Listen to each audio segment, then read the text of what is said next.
trade request, and we weren't sure when he would end his time as a Boston Bruin.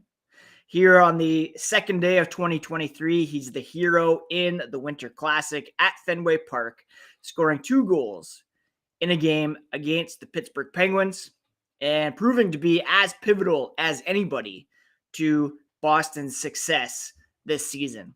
Let's talk about the Winter Classic and all its glory here on today's episode of Locked On Boston Bruins. You're Locked On Bruins, your daily podcast on the Boston Bruins. Part of the Locked On Podcast Network, your team every day.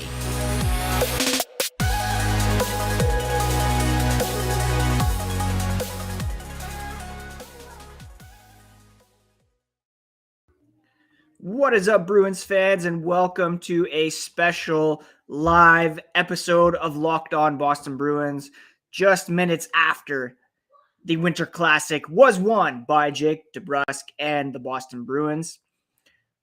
To begin, I want to thank you so much for making Locked On Bruins part of your day. It's free and available wherever you get podcasts, and 2023 is hopefully going to be an amazing year for the Bruins, so please do subscribe if you have not already. You can also find the podcast at Locked NHL Bruins on Twitter and Instagram, and you can find me, my dad jokes, hockey tweets at Ian C. McLaren. Finally, please do subscribe to the Locked On Boston Bruins YouTube channel if you have not done so already. All right, trying a new thing here on Locked On Boston Bruins this year, and that's taking game notes. We're going to try to break down post-game reactions into 3 main categories: essential takeaways, the Big Bear, which is a carryover, as well as the money quote. Post-game, just what Montgomery or one of the players is saying that really stood out.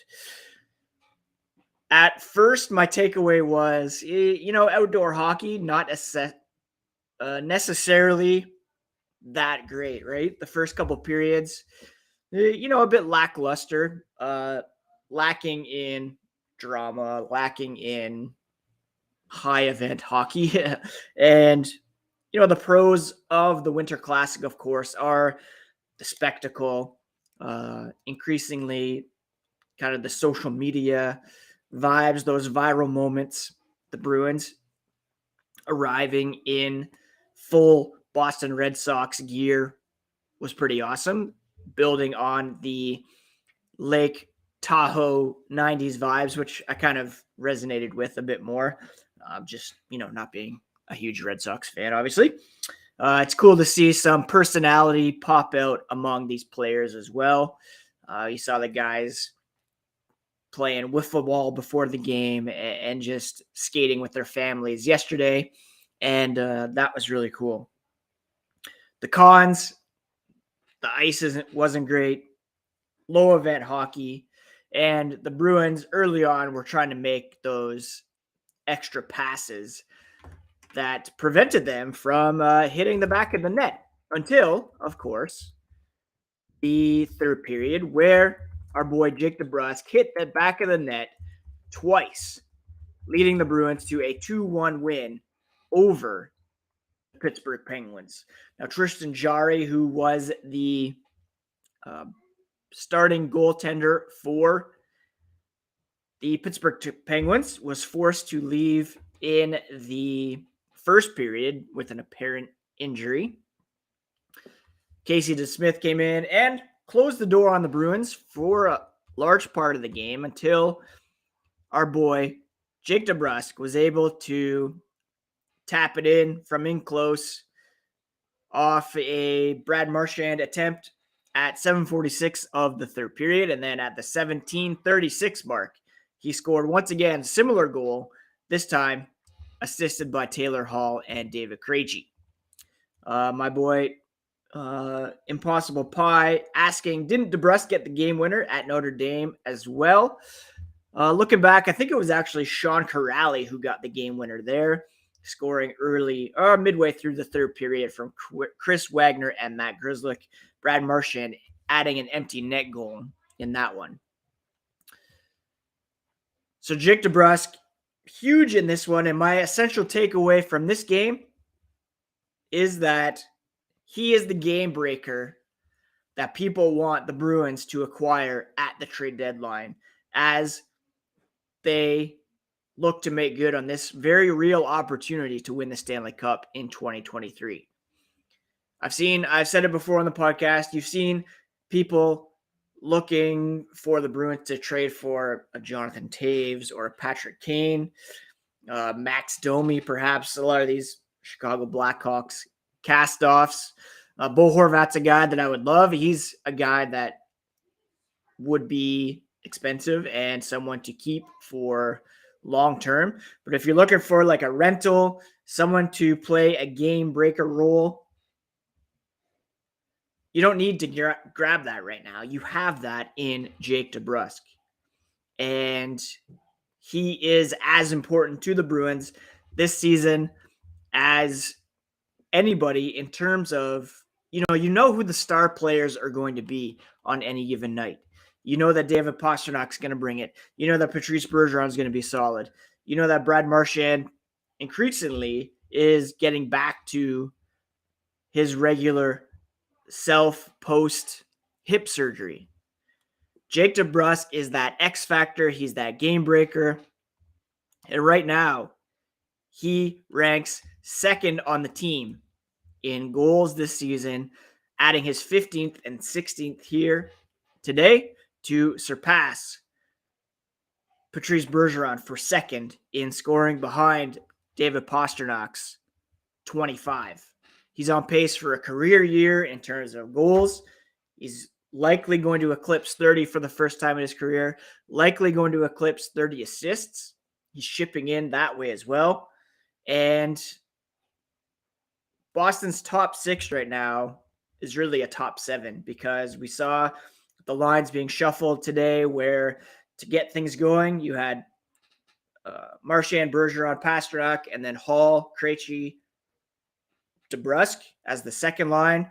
Pavel Zacha coming out. You had that flexibility with Zacha and Coyle, but Jake DeBrusk is playing the best hockey of his career. He's playing consistent hockey. He's been arguably the Bruins' best forward for the last 2-3 weeks. And he's the kind of guy that you trade for at the deadline in an attempt to inject some energy into the lineup. Impossible Pie here saying more grinders needed on the third or fourth line, if anything, at the deadline. I agree. I think maybe not grinders per se, but you need to figure out what the bottom 6 is going to look like aside from Coyle, Hall or Zacha, Foligno, Nosek, Frederick. Is it Greer, Smith, somebody else? I personally would like to see an upgrade over either Greer or Smith on the third line or fourth line at the deadline. We're 2 months and 1 day away from the trade deadline. What we know for sure is that Jake DeBrusk is money for the Bruins right now, and there's no need to really break the bank for a forward at the trade deadline.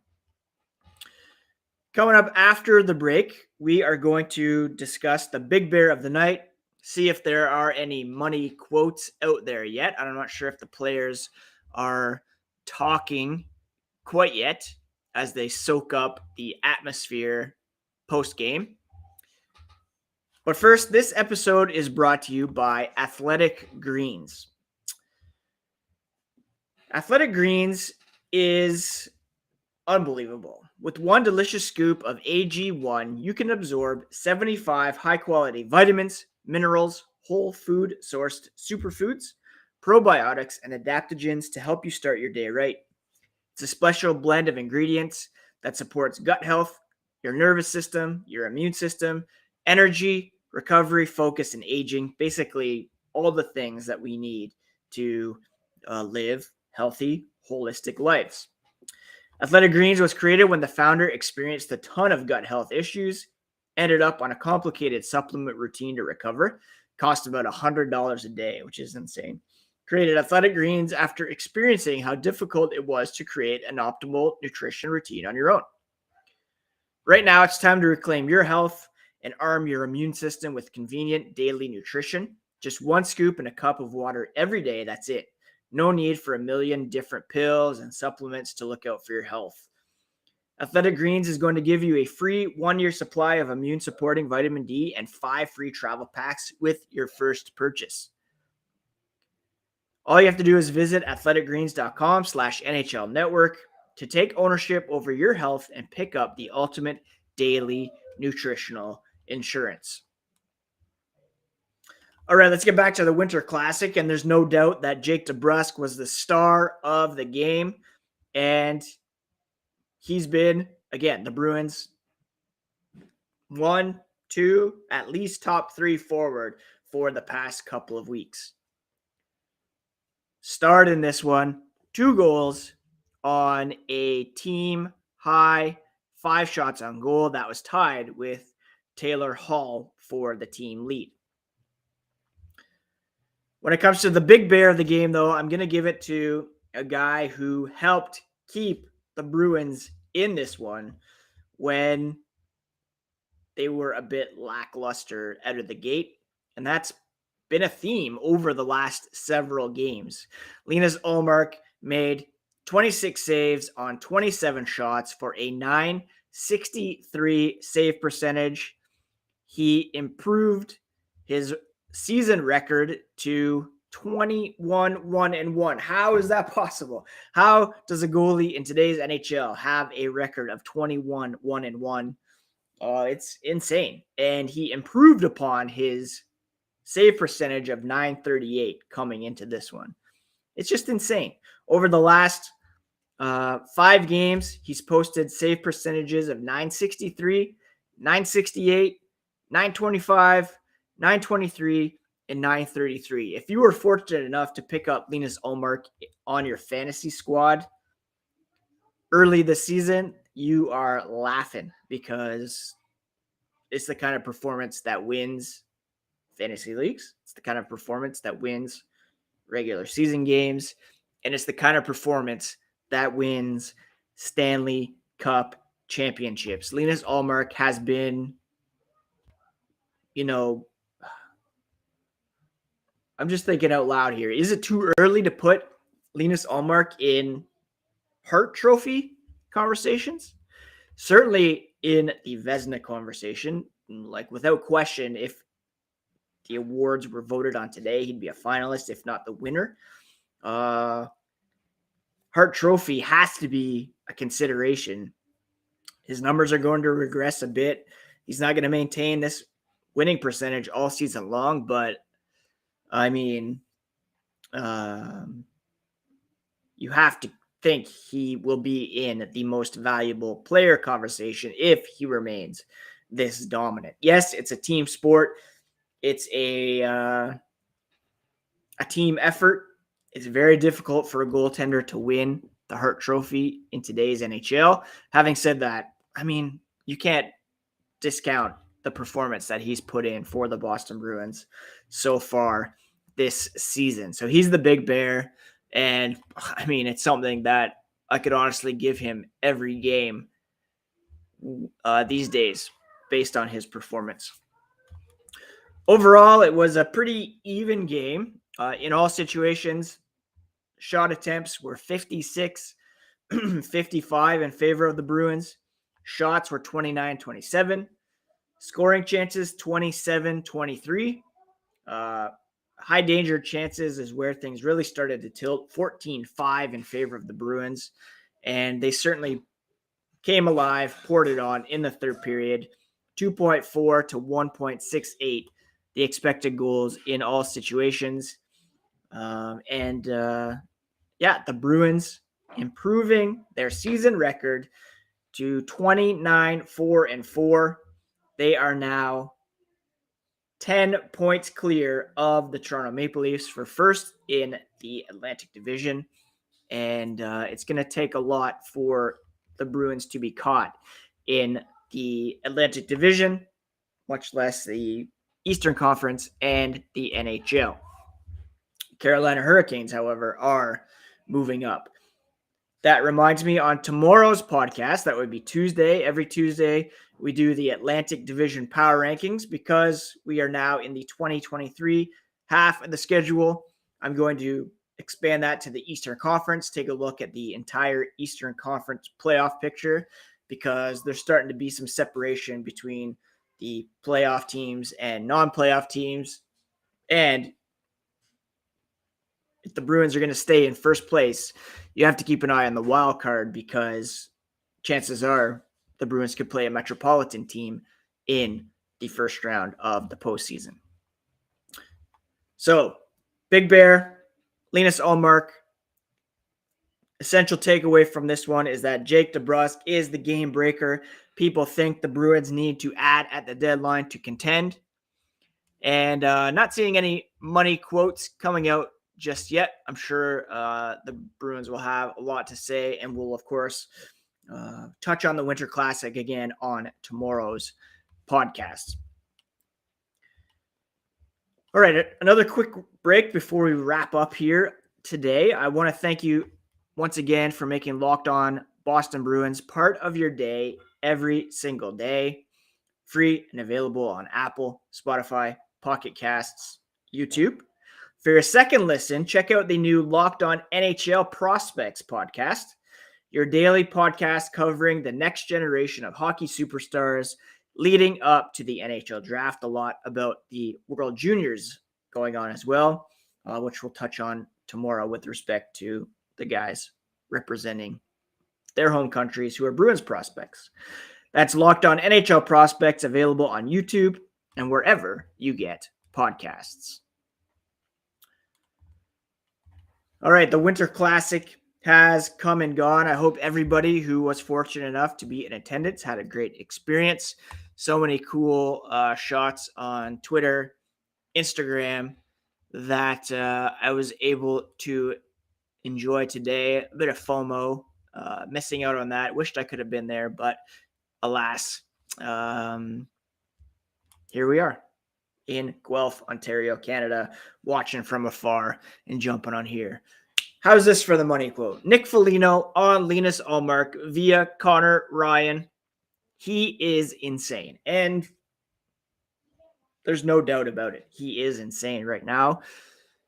Thought he would be good for the Bruins after posting pretty good save percentages with the Buffalo Sabres in his final two seasons there. Talked a lot last year about how difficult it is to move to a new city, a new system, a new home, teammates. He has settled in to Boston. He has become the kind of goalie that we've seen in black and gold for a long, long time in Tim Thomas, then Tuukka Rask.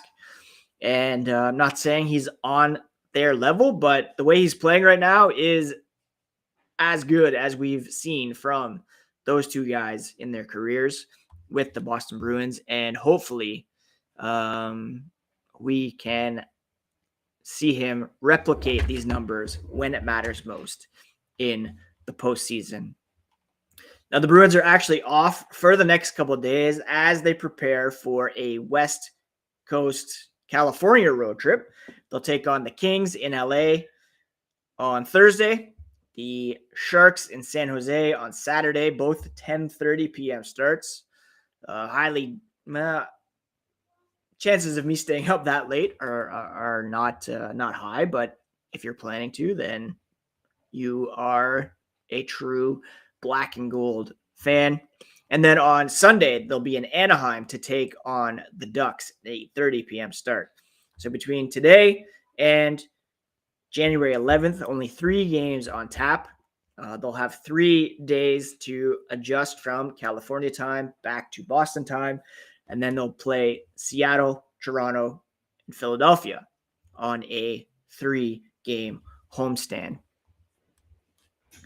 Now, you don't want to miss any Bruins action in 2023. You don't want to miss the podcast either. So please do subscribe if you haven't already. Locked On Boston Bruins on your favorite podcast app and on YouTube. You got to hit up both. And I can't say it was the most entertaining hockey game, but it ended well for the Boston Bruins. And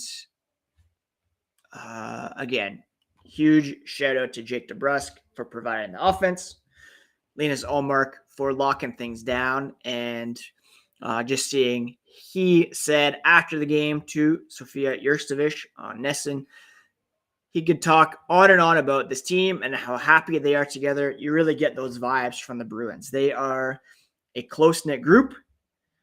They are a very talented group. They have one of the best leadership groups in the NHL. And, man, it's really getting to the point where I'm going to be sad if they do not win this season, because it all seems to be lining up for a happy ending for this group. And, I mean, it's not a stretch to say they're the best team in the NHL. It's just facts at this point in the season. All right, thanks for jumping on. Thank you for all the support through 2022. And now as we begin the new year, be back tomorrow with follow-up from today's game, as well as the Atlantic or Eastern Conference power rankings. This has been the Locked On Boston Bruins podcast, part of the Locked On Podcast Network, your favorite team every single day. Take care, friends.